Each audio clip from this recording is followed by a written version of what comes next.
اور میں یہ سوچ رہی ہوں ہمارے نبی کریم صلی اللہ علیہ وسلم رمضان المبارک کے استقبال کے لیے کیا کرتے تھے؟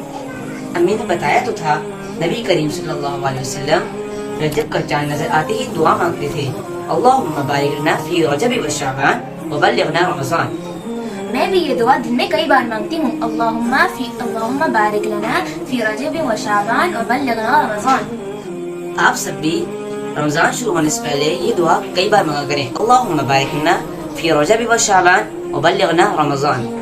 عبداللہ بھائی، استقبال رمضان کے حوالے سے ایک اور حدیث بھی ہے۔ وہ کون سی؟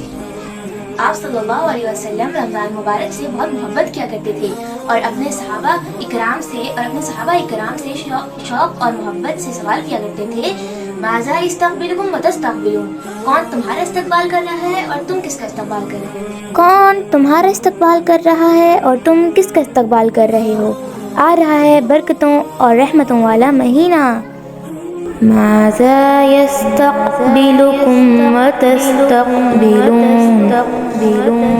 أهلا وسهلا يا رمضان، شهر التوبة والغفران، مرحبا بك رمضان رمضان، اللهم بلغنا رمضان، أهلا وسهلا